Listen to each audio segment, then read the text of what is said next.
labor during the Reagan years were criminal as they were. I guess there's not really time to talk about this, so I won't go into it. It's true, but it's misleading. Because, in fact, there has been a huge attack ever since the Wagner Act. The Wagner Act drove business berserk. They thought they had the country by the throat.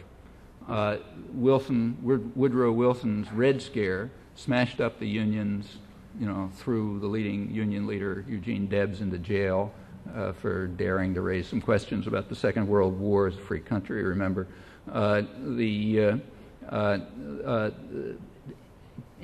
Independent thought, independent action, labor movement was completely smashed. Looked like business really had everything under control. Then along came the Depression, and you had labor organizing and activism and so on and so forth. And finally along came the Wagner Act, which brought to the United States the theoretical, the law, the benefits that were part of it had been achieved in Europe about half a century before. In fact, U.S. labor history is extremely violent, incomparably more so than Europe. What you saw there is nothing. I can remember seeing much worse things when I was a kid and growing up in Philadelphia. And before that, it was hundreds of workers were getting murdered by the security forces. This went on in the late 1930s.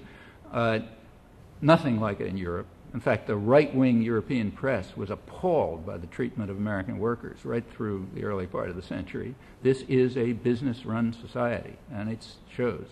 In 1935, the Wagner Act was passed, finally. Business went out of their minds.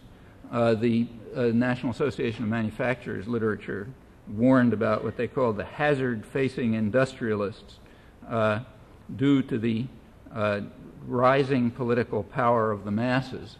Unless we redirect their thinking, we're going to be headed to adversity. They started right off with a big campaign, scientific methods of strike breaking, all kind of social science frauds about harmony and stuff like that. It was kind of put on hold for a while during the war, picked up right afterwards with an extraordinary campaign of corporate propaganda. It's not studied much. In fact, the first academic study of it just came out. This is one of the most important things in modern American history. Literally, the first book just came out by University of Illinois Press a couple months ago, another one in Australia. And in fact, there is an Australian scholar who's been writing about this for years. I've been writing about it mainly using his work, I should say. But an American study finally came out, and it's pretty interesting. Right after the Second World War, the business community, the country was social democratic. Very social democratic at that time. And they knew it. And the business leaders said that they had to renew with vigor what they called the everlasting battle for the minds of men and indoctrinate citizens with the capitalist story. They said that we have 3 to 5 years to resell our preferred way of life. And they went after it with a vengeance. Anti-union campaigns, anti-unionism was... The idea was, as they put it, to sell anti-unionism as anti-American.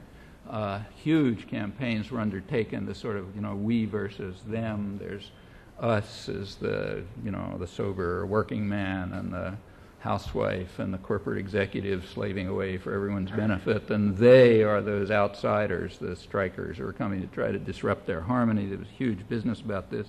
At that time, there was a vigorous labor press. The one-dimensional press of American society is fairly recent.